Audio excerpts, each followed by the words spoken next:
주님께서 여러분과 함께 마테오가 전한 거룩한 복음입니다.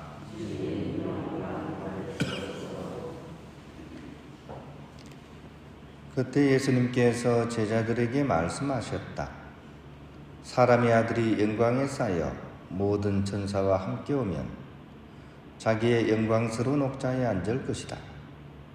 그리고 모든 민족들이 사람의 아들 앞으로 모일 터인데 그는 목자가 양과 염소를 가르듯이 그들을 가를 것이다. 그렇게 하여 양들은 자기 오른쪽에 염소들은 왼쪽에 세울 것이다.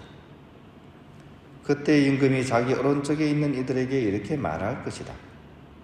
내 아버지께 복을 받은 이들아, 와서 세상 창조 때부터 너희를 위하여 준비된 나라를 차지하여라. 너희는 내가 굶주렸을 때 먹을 것을 주었고 내가 목말랐을 때 마실 것을 주었으며 내가 나그네였을 때 따뜻이 맞아들였다. 또 내가 헐벗었을 때 입을 것을 주었고 내가 병들었을 때 돌보아 주었으며 내가 감옥에 있을 때 찾아와 주었다. 그러면 그 의인들이 이렇게 말할 것이다. 주님, 저희가 언제 주님께서 굶주리신 것을 보고 먹을 것을 드렸고 목마르신 것을 보고 마실 것을 드렸습니까? 언제 주님께서 나그네 되신 것을 보고 따뜻이 맞아드렸고 헐벗으신 것을 보고 입을 것을 드렸습니까? 언제 주님께서 병드시거나 감옥에 계신 것을 보고 찾아가 뵈었습니까? 그러면 임금이 대답할 것이다. 내가 진실로 너희에게 말한다. 너희가 내 형제들인 이 가장 작은 이들 가운데 한 사람에게 해준 것이 바로 나에게 해준 것이다. 그때 임금은 왼쪽에 있는 자들에게도 이렇게 말할 것이다. 저주받은 자들아, 나에게서 떠나 악마와 그 부하들을 위하여 준비된 영원한 불 속으로 들어가라. 너희는 내가 굶주렸을 때 먹을 것을 주지 않았고 내가 목말랐을 때 마실 것을 주지 않았으며 내가 나그네 있을 때 따뜻이 맞아들이지 않았다. 또 내가 헐벗었을 때 입을 것을 주지 않았고 내가 병들었을 때와 감옥에 있을 때 돌보아 주지 않았다.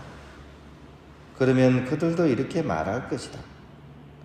주님, 저희가 언제 주님께서 굶주리시거나 목마르시거나 나그네 되신 것을 보고 또 헐벗으시거나 병드시거나 감옥에 계신 것을 보고 시중 들지 않았다는 말씀입니까? 그때 임금이 대답할 것이다. 내가 진실로 너희에게 말한다.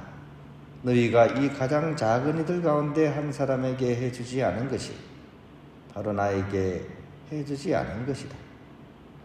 이렇게 하여 그들은 영원한 벌을 받는 곳으로 가고 의인들은 영원한 생명을 누리는 곳으로 갈 것이다. 주님의 말씀입니다.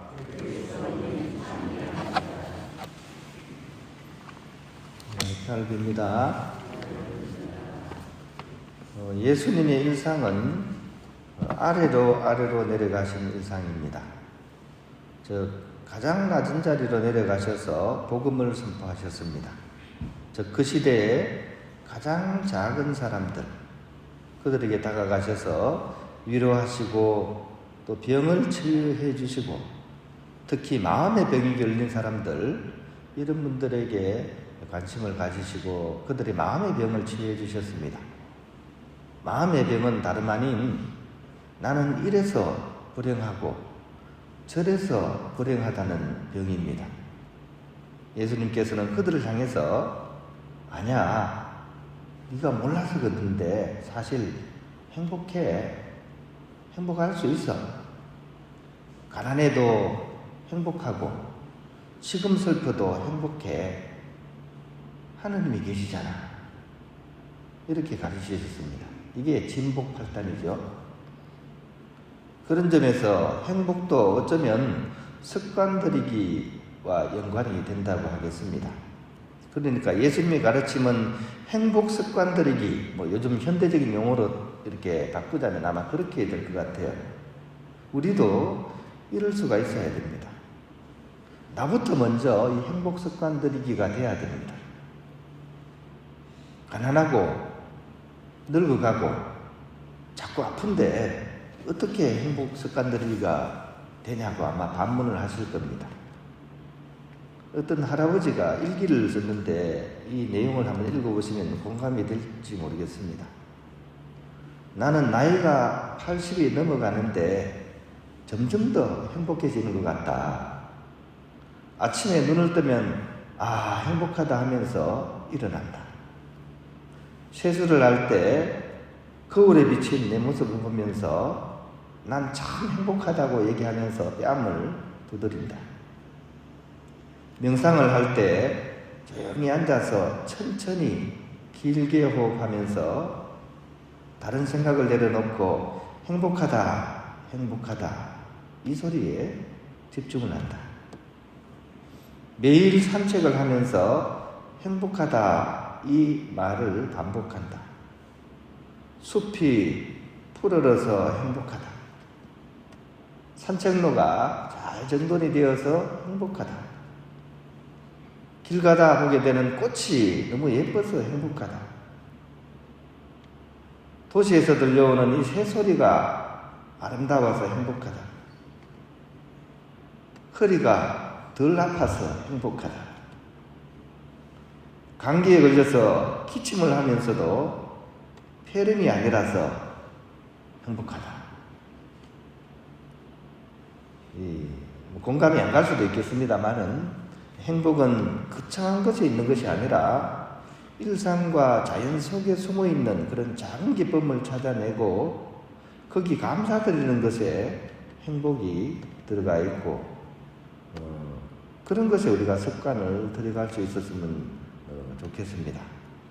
그래서 나이가 들수록 이처럼 세상의 아름다움 또 보는 마음의 눈은 점점 밝아질 수가 있습니다. 오히려 젊은 사람들이 이게 더 힘들 수가 있어요. 욕심이 많기 때문에. 그래서 나이가 들어갈수록 점점 행복해질 수가 있어야 됩니다. 이것이 되면 이제 예수님처럼 가장 작은 이들을 찾아가서 나의 행복 습관 들이기 이것을 나눌 수 있다면 그 사람은 예수님의 제자가 될 수 있는 거죠.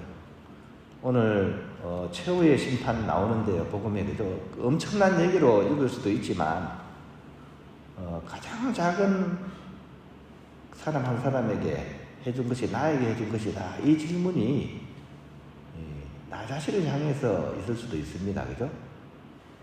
정말 내가 가장 작은 나에게 그럼에도 불구하고 행복하다는 얘기를 들려줄 수 있다면 그 사람이 주님께 그 사랑을 드리는 것이지 않겠습니까? 그러니까 이 애덕의 실천은 일단 나 자신에게서부터 시작하는 것이고 이것이 커져서 이웃들에게 나아가는 것이지 않을까 하는 그런 생각도 해보았습니다.